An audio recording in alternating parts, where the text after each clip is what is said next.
Good morning, everyone. I'm Heather Booth, Events and Communications Manager at the Surrey Board of Trade.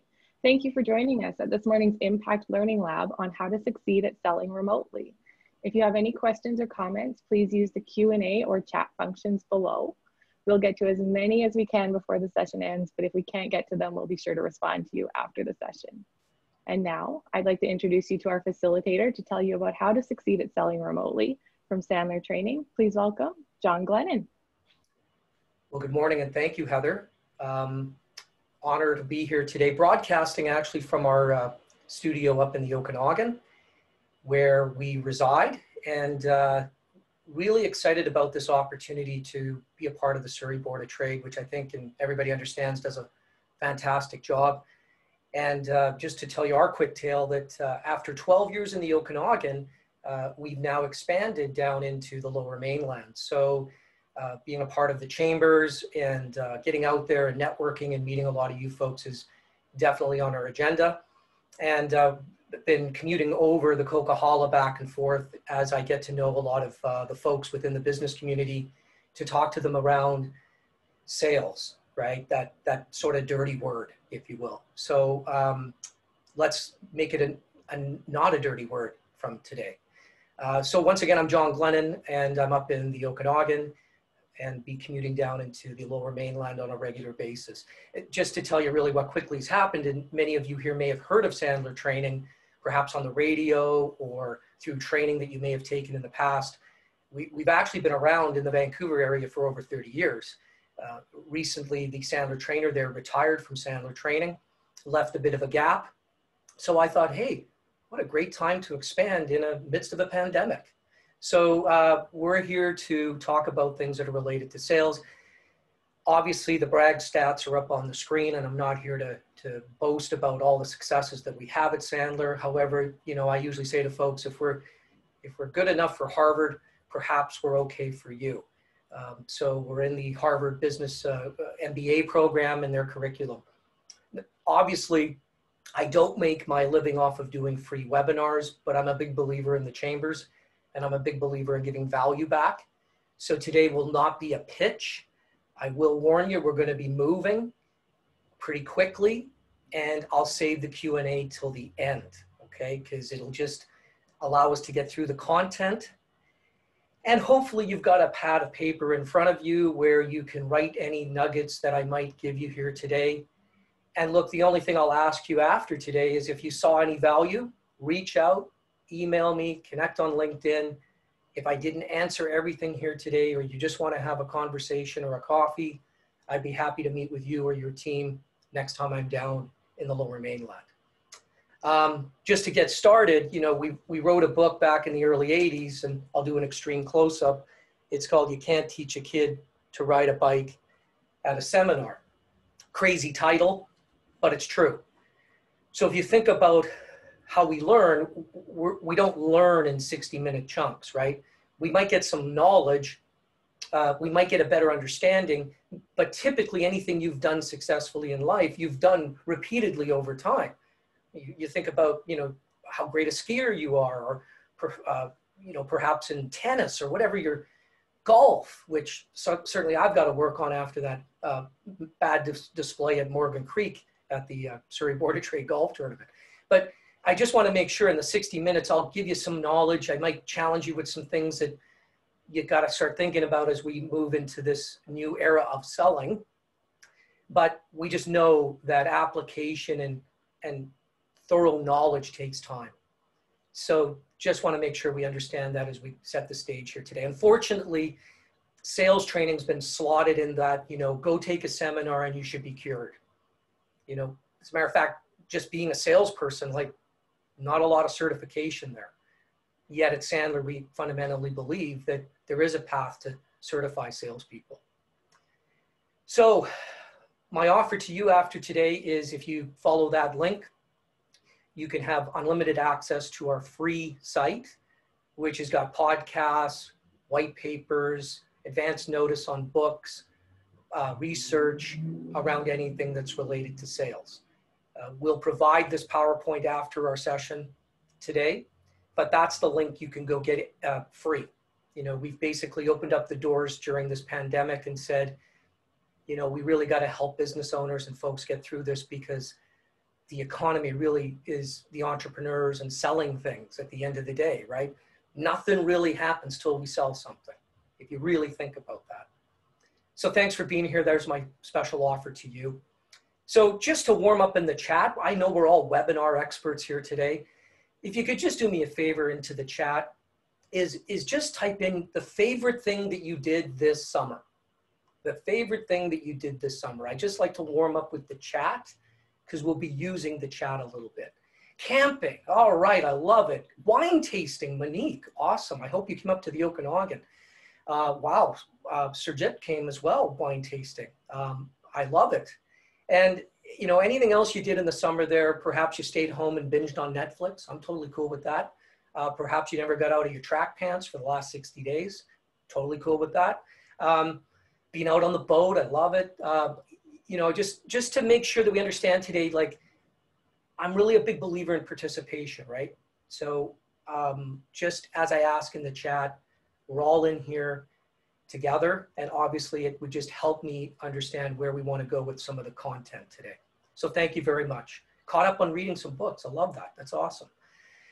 So now that we know what you wanted in camping, I'm sorry, in the summer, let's kind of focus in on what we mean by selling remotely, right?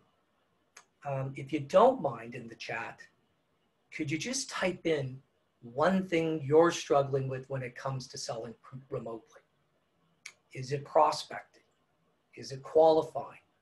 Is it closing? Is it using technology? If you don't mind, prospecting. Wow, Jen, thank you. Brave volunteer went first there, Jen, thank you. Prospecting is one. You know, gauging attention, okay, I like that. Follow up, getting past voicemail. Wow, these are awesome. This is a pretty good group for so early in the morning. I appreciate that. Listen, I'm going to do my best, and Lucy will take notes on these, because I got a slide deck here, but who cares about the slide deck? I'd rather give you some things that might help you after today. So Lucy will take note of those. Heather, and we'll try to stay razor sharp on those, because there's no point talking about closing if really what we want to talk about is prospecting. So once again, if I don't cover everything for you here today, reach out, be happy to take your call, send you a white paper, whatever we've got to do. All right, so just really quickly, if we just think about how sales used to be. You know, if you think about historically, you know, everybody went to town back in the day to buy stuff, right? Just going back like 75, 100 years, people went to town and they went and bought stuff in the community, and that's the way it was. And then things changed because we came up with the automobile. And suddenly people could expand their territories and they could go out and reach more customers because the person was able to go in their car and go to people. You know, that coin of the traveling salesperson, if you will. And then if you think about it, then flying became affordable. You know, the big road trips sort of disappeared a little bit, and people could get on planes quite affordably, and now they could fly into other territories and acquire other customers. And the plane became sort of, wow, easy and affordable. If you think about brands like Southwest Airlines in the US that just made it really, the barrier of entry, it wasn't just for the rich and famous, you could jump on a plane. And then if you think about it, 10 to 12 years ago, right, LinkedIn started to happen and social media, and now we could really expand, right? Barriers were really quickly, eliminated. It wasn't like very territorial, and you could expand your business or your practice pretty quickly through the computer. And so, where we are today, obviously, is we've been thrust this change, right? Not everybody wanted this to happen, fair? So it's really affected a lot of the past ways we sold. And so it is what it is. And I think the word of the day, if I was writing anything down, is adapting. Change is really hard for folks. but adapting is the buzzword today, right? You're going to have to be agile and adapt. I'm tired of the word pivot. If you like it, use it, but I think it's adapting and being agile as we go forward here. People ask me, like, John, what's different from this when you started your Sandler practice 12 years ago in the Great Recession? I said they're similar but different. And I would have to say, without technology and leveraging that this time around, it would have really impacted my personal practice. You know, having a studio and being able to broadcast into people's laptops, that just wasn't possible. And if it was really cumbersome and expensive in the Great Recession in 2008. So if everybody could just make sure in the chat box, just give me an A for adapt or agile. Because if I see you down the road, I want you to come up to me and just say, hey, John, I am adapting, I'm being agile. So just give me an A in there. And that would just make me feel good that at least I gave you the word adapt and agile for today. Because sales, if you think about it, we got to be on our game. We have to be on our game. You know, the skill set that you had 3 months ago might not even be current today. You know, our research shows talk tracks or go-to-market strategies at the pandemic and then through it, and now they're not even remotely the same. So when I work with my students, I say, you know, today is different than yesterday. What did you learn? Because if you're not adapting, you're probably going to be dying very slow in this pandemic. What I mean by that is your sales skills, your messaging, it's got to be crisp, it's got to be on point, and we'll talk about that a little bit here today. So, I don't know, press and pause.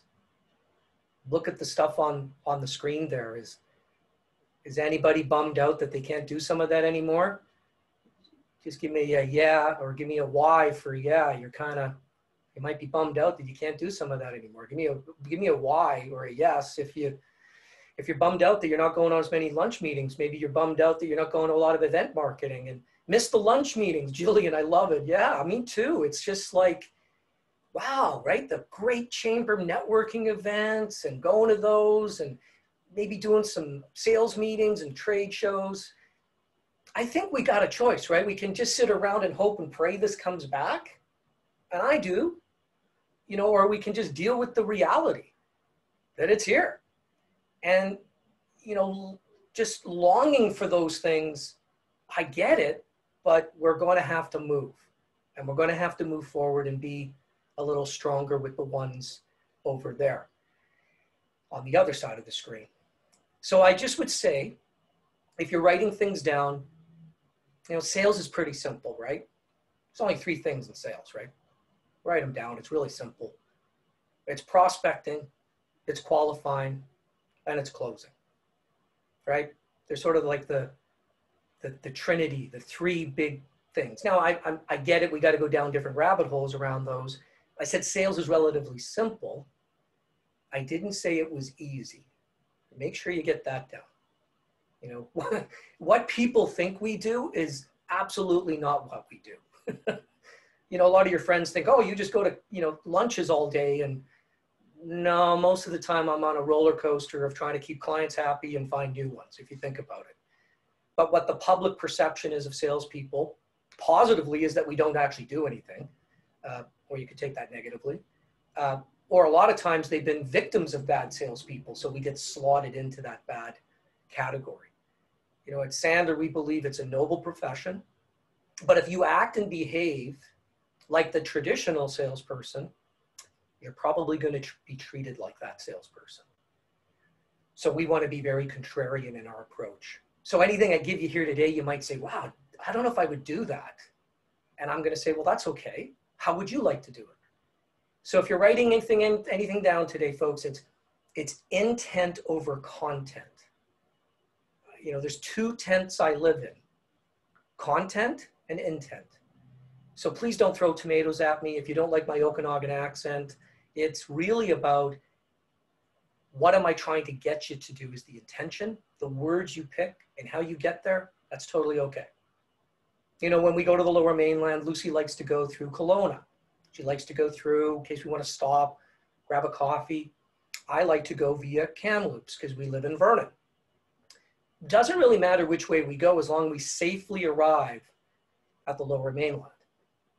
So can I get a GI in the chat box that we got it? Because as we turn the corner here, I don't want you throwing tomatoes at me that we content versus intent. Just give me a GI in there that you got it, because people get hung up on content, right? Oh, I would never say it that way. I'm not a robot. I go, yeah, exactly. We're not. We're human beings.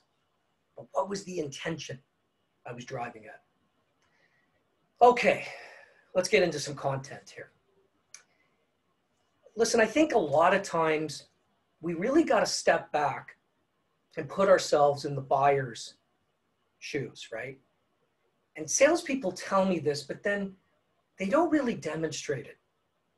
And they really don't demonstrate it when they're selling remotely.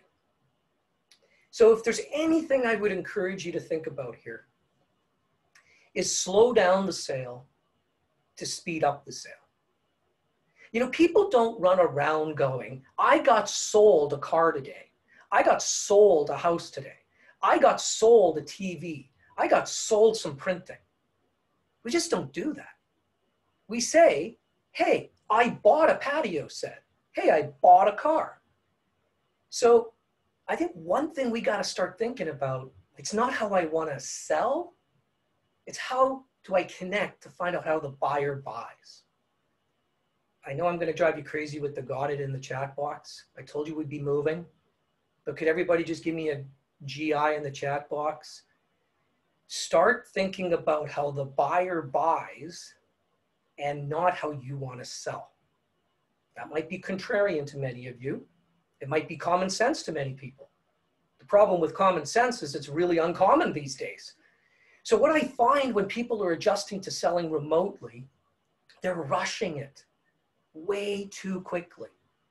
I'm not saying to slow down your cycle and make a really long sales cycle. I'm just saying from the word hello, are you really buyer focused? And I want to just make sure we understand here, and obviously in the interest of time, I can't go down all these rabbit holes, but slow down the sale to speed up the sale. Just because you're selling remotely doesn't mean that we don't want to connect with them on their company and themselves and the marketplace and their industry. You know, we've lost that connection because we feel pressure to move right to the sale. And I think just on this is just slowing down to understand what are some of the connect questions you could ask people to get the buyer talking quickly. Sandler rule is in the discovery call with initial buyers, you want that buyer talking 70% of the time. What I typically find is the salesperson feels all this pressure, and so they start talking. And now they're over presenting. And now they're missing opportunities. And now the buyer has got the glazed look and at some point might be reaching for a fork to stab it in their temple because they can't shut the salesperson up. Now, I know none of you are doing that, okay? Sorry, that was extreme sarcasm. But what I mean is, please start thinking about slowing it down to speed it up with connect questions. You should have those in your repertoire when you go to market. Can I get a yes in the chat box or a Y? Did everybody clearly understood? Slow it down to speed it up. There's no different in selling remotely. It's just different. We'll get there. So, best practices for remote selling. I'm just going to cover it from a couple of pieces. Listen, if you've ever heard the concept of pain or pain points, that's just pure Sandler stuff. That's what David Sandler focused on when he came up with our methodology, back in the late 60s. This is a psychological concept that there's 4 motivators typically for people to buy. So when I work with salespeople, I say, well, what's the motivation for this person to buy from you? And you might want to get these down because what you need to be focused on is where is the buyer right now? Is there pain in the present? Pain in the present, like my furnace just went down and it's 20 below. I know and I got to get heat. That's pain in the present. You know, the furnace is rattling. I think it might go down, but maybe we make it through the winter. You know, that's pain in the future. Now, what psychologists will tell you is pain is as big a motivator. So if it just helps you, problems, issues, challenges, write those down. Problems, issues, challenges. That's pain, symptoms, right? They come to you with a problem or an issue or challenge. The problem is most salespeople present to that way too quickly, and they don't discover enough of the conversation. The second piece would be pleasure. Pleasure is basically the motivator that it's delayed gratification. However, it is one you got to keep an eye on, where it's related to, hey, things are doing well. I think I'd like to get a boat or a bigger house. What we just know that is that that's not as big of a motivator as pain. So it looks like we had an internet connection issue. I'm just looking at that in the chat with Chai or Chi. We'll figure that out. But if everybody else is still there, if you can type in the chat box, please, M for me, understanding that you now understand the motivators that make people buy. And if you don't know this, you better figure it out, because pain is really articulating the value that you bring to the table and why people would buy from you, what sets you apart. And resist the temptation to tell and start asking a lot more questions at the discovery phase to find the motivator. By the way, you would want to set some pretty good pre-call strategies around that. What I'm finding is pre-call strategies that people used to do in outside sales or phone, they're just rushing right back and getting into these Zooms and webinars, and they're not doing a really good bunch of pre-call strategies. What do I mean by that? I'll just make sure I take a look at a couple of ones here.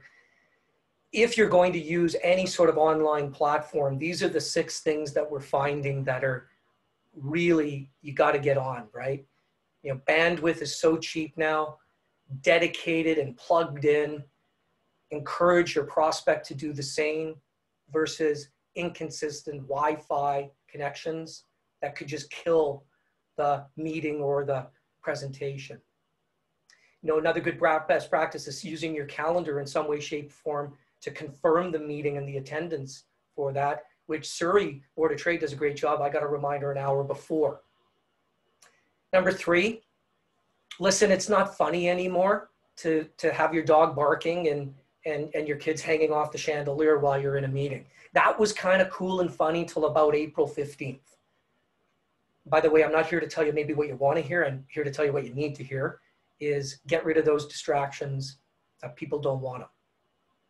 And number 4, checking your look, you know, dressing for that success, dressing to your audience, you know, making sure that the look is the same. There shouldn't be a difference between online and remote versus how you used to go to Cactus Club with people.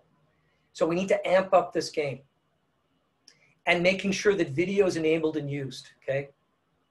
And once again, it's making sure we follow a system of some sort as it relates to how you want that call to go down. Now, if I could just really stop and pause, you know, this is how I run my meetings now. So people say to me, hey, I would be interested in talking to you more about sales training. This is probably what they're going to experience. And I use the board behind me as a way to capture notes and collaborate about what we spoke about. And this is what they're going to experience in that discovery meeting, if in fact I can't get together with them. So for the folks out there that liked to get together with people, I got some bad news for you. A lot of people don't. They just don't want to get together with you. So if you're one of those people that used to drop in business parks or drop in on companies, you know, I think you're maybe in some dangerous ground there with the gatekeeper and the reception to that. So just because you liked to do that, you may be in your own way and you could be spoiling some opportunities because you didn't adapt. Now, as much as I said that, some of you out there, you know, you don't want to get together with people, but your buyer does. So remember, folks, you're going to have to adapt and be ready to do what the buyer wants. Once again, you know what I'm going to make you do? Just give me a got it, GI in the box that you heard the rant around. It's buyer-centric. You know, I had a buyer say to me yesterday, 2 days ago, he said, I don't want to do another Zoom meeting. And I said, okay, that's fine, Alan. What would you like to do? He says, are you open to having a coffee meeting with at our office in Kelowna? I said, absolutely. Is that what you'd like to do? Yes. And I said, okay, I'll come over. Is there any protocol, any things you want me to be prepared for? He said, yeah, that would be awesome. You know, maybe show up a few minutes early because we want you to sign a form, get you a visitor badge. We'll have hand sanitizer. Like, I'm just adapting to what the buyer wants me to do. Okay. I would rather do this, but Alan doesn't want to do this. So making sure, I know I sound like a broken record, but it's repeating myself a lot around some of these things. Just because you want to go and see them may not be what the buyer wants. Or they want to see you and you might have to get over that and adapt and adjust. And then just really quickly on those top 6 there, go ahead and type a number in there that you're going to work on as you go forward. So 4, 5, 6, or 1, 2, 3. Okay, 1, 2, 3, going to get more bandwidth. You're going to get rid of the distractions. What are you going to start working on? You know, sending the invite. If we got to deal with this, folks, we better get really darn good with it. I got a 1, 2, 3, Sandra, come on, it's not that bad. All right, Sandra being hard on herself.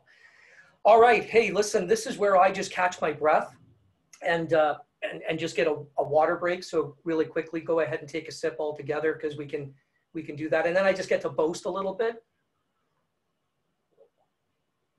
And I promise you we'll continue to go. These are all up on my website. You know, I just had to get that in at the turn of the corner. All right, so back to where we are in terms of pre-call strategies. Well, one of our rules, and you probably heard it, is at the end of the day, people tend to buy from people they like or that are most like them. Okay, tell me if you agree or disagree with that, and give me an A or a D in the chat box. At the end of the day, people tend to buy from people they like or that are most like them. Well, I don't know about you. Have you ever had a meeting with somebody and it went really well, and yeah, you just were in harmony and they bought? I think we've all had that. Yet we run the same meeting with another prospect, and it's a disaster. Anybody ever had that happen? Go ahead and give me a Y in there. Yeah, I've had that happen. And I think when we're selling remotely, once again, we got to slow it down to speed it up. But I think bonding and getting to know the buyer is really being rushed. And so I just want to give you, many of you know this stuff, so my apologies. You'll just look like a superstar and say, you know, I knew that. Awesome. I'm just going to refresh it for you. And some of you are going to be blown away that you didn't know this. Either way, let's just take the content and be aware of it. So if I've got to be focused on the buyer to connect with them, my pursuit as a sales professional, my pursuit is, what is the motivator? What is the motivator? So just making sure we go back, catching us up. Now, we got to watch the tone. I don't care about all these emoji things. And I'm not a believer in copying people. But I think if you don't start to think about matching and mirroring, I said matching and mirroring. You know, if you're a real slow talker and you talk like that, and you're talking with a buyer that talks as fast, you know, people leave you scavenger hunts of how they want you to communicate with them. This takes work, right? You've got to watch the tone, the matching, the mirroring, because at the end of the day, that's sort of the psychological bond that is happening. And it's tougher when we sell remotely. You know, everybody knows the communication pie here. And if you don't, write this down, do a little circle, right? We know that body language constitutes 55% of your communication with somebody. That's why webinars and online stuff like this is so powerful, because I can still see your facial expressions and the rolling of your eyes or your engagement. 38% is the tone. So if you think about it, only 7% are the words. 7%. So please do me a favor. Emailing people to death is a death march. Gotta putt. Pick up the telephone. At least I can hear your words and your tonality. And at the best would be to set up a Zoom or a webinar or a Microsoft Teams meeting where I can see you and the body language. Can I get yes or a Y in the chat box that you'll do that for me as we go forward? You know, people say to me, you know, John, why? I don't want to jump on there and I don't want, I'm like, are you crazy? You're lessening your chances by a massive degree. So let me show you here the phone pie.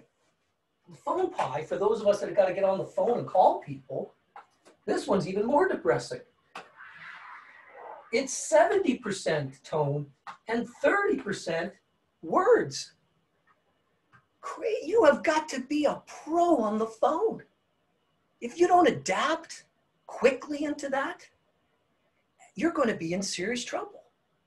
Now listen, email is perfectly powerful and it's very productive with clients. I get it.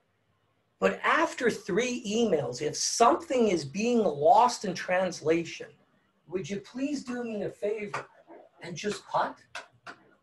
Pick up the telephone. It's a lost art.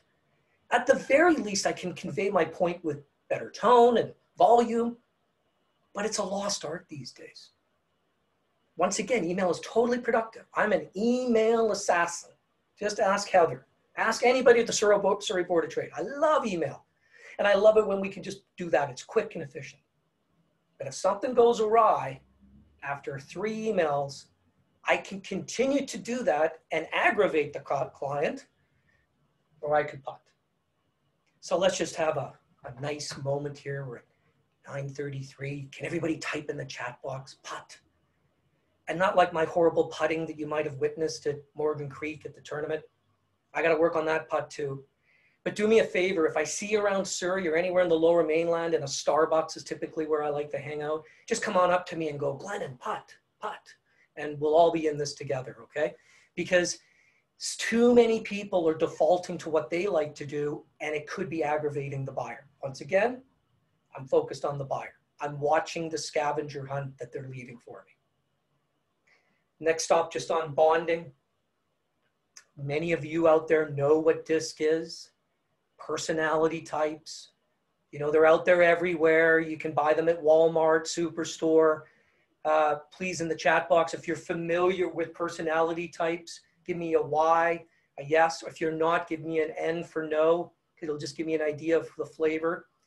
You know, there's basically drivers and personality types. And the way they speak to you and the way they want you to speak to them is related to their personality type.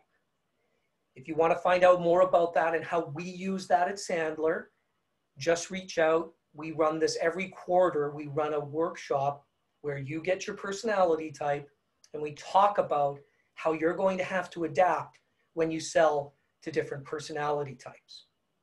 I won't get political, but last night in the debates, if you watch that, you'll see the demonstration of certain personality types. And it's sort of that birds of a feather stick together or opposites attract. As a matter of fact, there's a book that just came out, which I'm just starting to read, which is around personality and how it's impacted in the White House. So, you know, that driver type, the dominant type, I have to be quick to the point, macro, big level, top level conversations. Now, I may not be comfortable with that, but that's the type of buyer they are. Anybody ever run into one of those dominant type of people? Give me a yes in the chat box if you have. You know, hard charging, in your face, don't really care, very demanding. You know, the influencer type. Those are the really, hey, how was your weekend? And let's talk about everything except business. And maybe you're not comfortable with that because it kind of creeps you out. You just wanted to sell them something, but they want to get to know you and your kids and your family.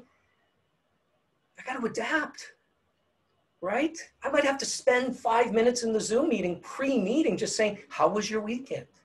Tell me about what you did, right? Which is just being polite with everybody, but I'm probably gonna have to do that more with the influencer. You know, the steady relator. That's the personality type that very cautious, take our time, gotta make sure there's consensus, don't rush me. I gotta talk to other people, steady relator type. Gotta adapt. By the way, I can't teach this in a 59-minute webinar, please. And then the compliant, highly analytical type. You know, they want all the details, in the weeds, micro versus macro. So if I don't know who I'm selling and in front of, you know, we have a Sandler rule. Sales is a Broadway play put on by a psychiatrist. You can write that down. I got to adapt and act. My gosh, if I'm selling to a couple, I could have the dominant female and I could have a steady relator husband. You got to figure this out because you have to adapt to the audience that you're selling to. Okay? Can I get a GI in the chat box that we got it? And for those of you that have done personality types, just a little quick refresher. You got to have your talk tracks down. You got to be prepared, especially if you do like team selling, 6 people in a boardroom, doing it virtually. My gosh, this is like managing a big adult daycare. And I better figure out how I'm going to adapt to all of those personality types. All right, we're moving here in terms of, you know, some of the stuff. And I do want to talk about prospecting because it came up a couple of times in the chat box is, you know, social selling today is probably the #1 thing folks need to think about. And when I work with my students, I really strongly suggest to them, if you sell business to business and you're not using LinkedIn as a social selling platform, get LinkedIn or get left behind. Now, this is not a plug for LinkedIn. It's just that it can warm up a lot of the prospecting prior to doing some form of a cold call, if you will. If anybody out there has to do cold calls, can you just give me a yes in the chat box if you do? Because I just want to know, because I've seen it a couple of times, because prospecting is a little confused. You know, prospecting isn't selling. You might want to write that down. Prospecting isn't selling. Like, unless you sell on the first call, if you need multiple steps, maybe you got to redefine what a win now is in social selling or prospecting. Prospecting is just the art of putting people into my pipeline. Prospecting is filled with more no's than yeses. There's more rejection in prospecting, but people don't have their head on right. So they fear the rejection. And there's nothing worse than rejection. We're not built for it. So it takes a lot of practice and tough skin to get good at prospecting. So I'm a big fan of social selling, reaching out, connecting with people to then have conversations with them. So please, on your sheet, could you make sure you've got redefining a win for me? A win today could be that they accept my LinkedIn connection. A win could be that they now are okay with having an introductory phone call with me. A win could be that they agree to having a Zoom or a webinar with me. Please, can we get a redefinition of wins as we go forward? Look, our studies show most salespeople aren't doing enough prospecting. You're probably going to need 30 to 35% more prospecting, depending on your industry, to just be flat this year. I know that was depressing. Just give me an okay in the chat box so I'll feel better. Just give me an okay, just an okay, because it's the truth. You know, waiting and hoping that things come back and leads are coming in all the time may not return. Sorry, folks, that last economy, a lot of people just showed up, taking orders, order taking, not order making. And that's why a lot of people fall out of sales in situations like this pandemic, because they're just like, wow, I got to do that amount of volume to make it. And I say, yeah, like, is giving up an option? And for some it is. So once again, I'm not here to tell you what you want to hear sometimes, folks. It's what you need to hear. It's going to be more volume of prospecting. So consider social selling. You know, email and direct messages. We talked about pain earlier. You know, a lot of emails I see from people, they're a little longer than War and Peace. It's like, what is this handcrafted thing? Did you think people were going to down arrow all the way to Australia to read this thing? You know, the average person's getting so many email and direct messages, it's just not on point. So short subject line, quick introduction, get 3 pain indicators out. Pain indicators are the things, the problems, the issues or challenges that you do that's better than your competition. What are the symptoms that that person would be experiencing for them to say, yeah, you know what, I want a connection with this person. So for example, in mine, it'll say something like, I'm John Glennon with Sandler Training, thought I'd reach out and connect with you.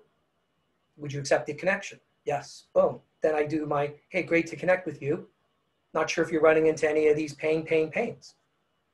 They say, yeah, I am. Would you be open to a call? Again, it said it's simple. It's just not easy to put time into your calendar to do some of that stuff. Obviously, then I'm just going to wrap it up with, there's got to be an ask. Too many emails, reach outs. They're like PCS. You can write that down. PCS. It's polite Canadian syndrome. They're all nice and polite, but there's no ask. So please join me in our pursuit of the ask or the call to action. Why are we sending these emails and messages out if there's no call to action? In the chat box, can I get CTA? Don't type in PCS. Now, I'm not asking you not to be polite, but why would I go to all this effort not to have an ask? It's amazing to me sometimes. We do all this work in sales and we just don't have a good ask. It's like kind of having a good movie and a bad ending. Why would we have a bad ending? Ever been one of those movies? You're like, what was that? That was horrible. So please, email and direct messaging, totally okay with it. Social selling, perfectly fine. Look, once again, I'm not here to tell you what you want to hear, what you need to hear. The average salesperson gives up after 4 attempts. None of you folks, I know, none of you. Our studies show it's between 12 to 16 attempts sometimes. Now, don't throw tomatoes at me. That's on average, business to business, trying to get to veto. We call him veto or her, the very important top officer. You know, to get into the C-suite, to the COO, the CEO, the CTO, the CIO, that could be 12 to 16 attempts. So you got to mix her up here. You're going to have to leverage the gatekeeper. You're going to have to find out when the person takes lunch. You might have to figure out when you could, you know, when drive by or maybe do a drop in. You know, people just do give up way too soon. And I think if you're prospecting, the mindset has to be, this is going to take some time. And once again, the bigger the fish, the longer it might take. You know what I'm going to ask you to do, folks? You're going to be so tired of typing in G and I. Can you just do it one last time for me, that the pursuit and the progression could take longer? Can I get a GI in there? And listen, some of my clients, like, you know, they're like, man, I got to sell into the C-suite. I only can get to I got to get to the CFO.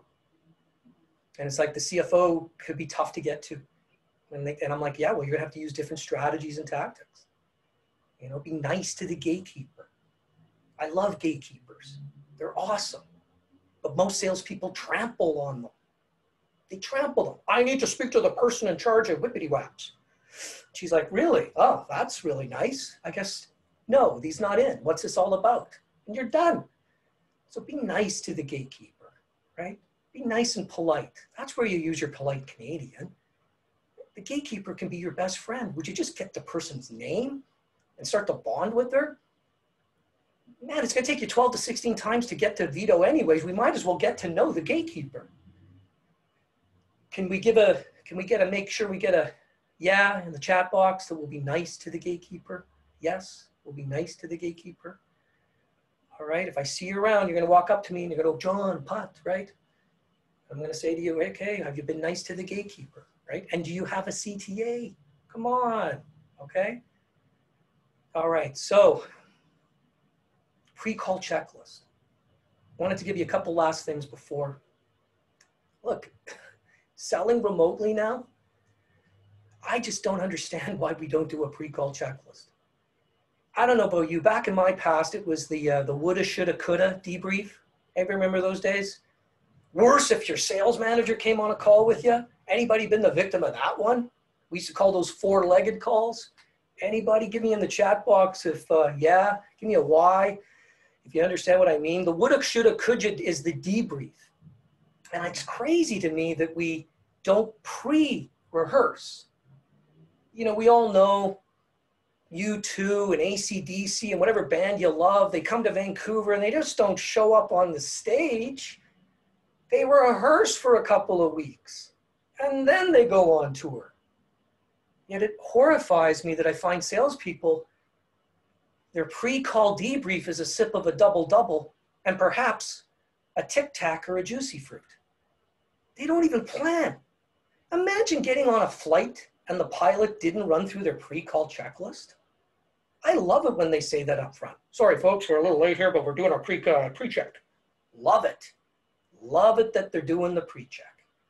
Just up on the screen are just some of the things that I would be personally going through.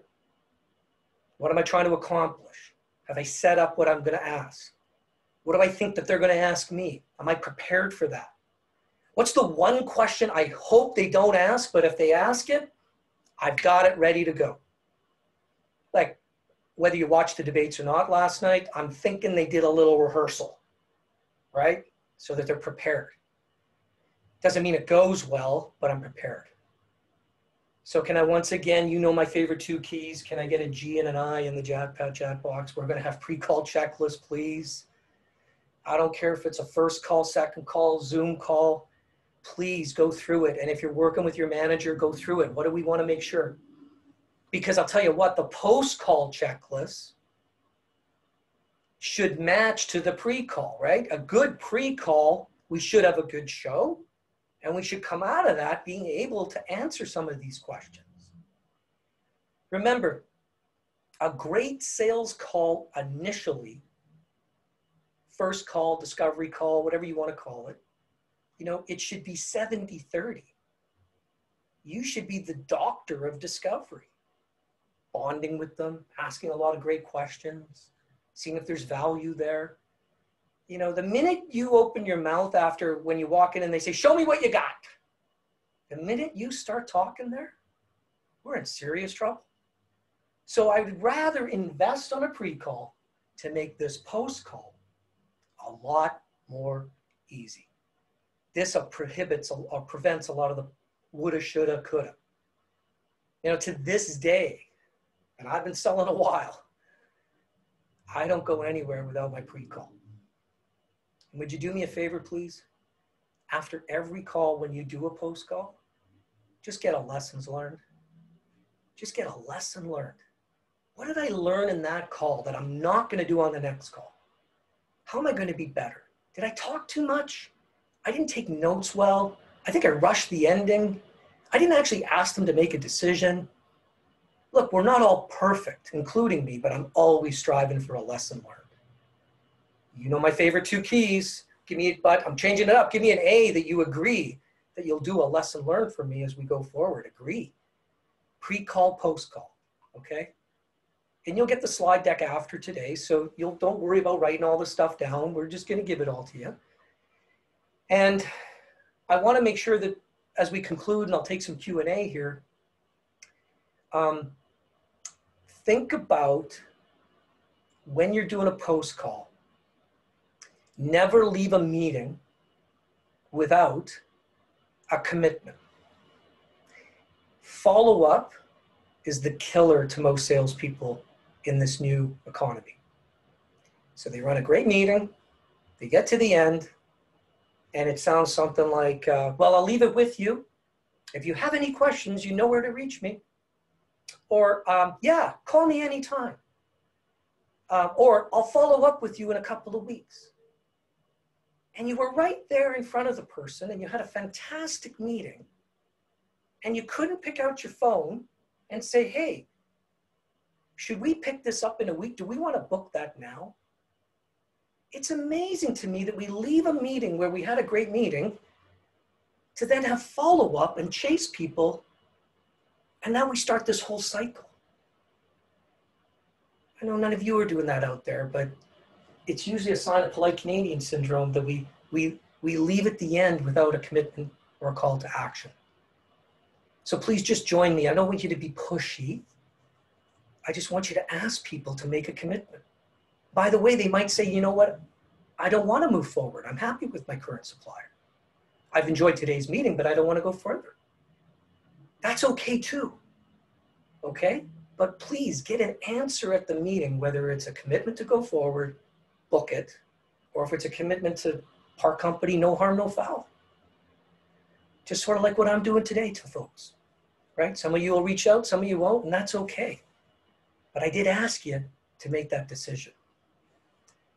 Okay, I'm gonna open it up for questions, but if you could, in the chat box, what is one thing that I gave you today that you've written down and that when I see you at the Guildford Mall or at the Starbucks in Panorama Village or at the Civic Hotel, if I see you, go ahead and type in the chat box, what's one new technique or behavior or one piece of knowledge that I gave you here today that you're gonna take? What are you gonna take away?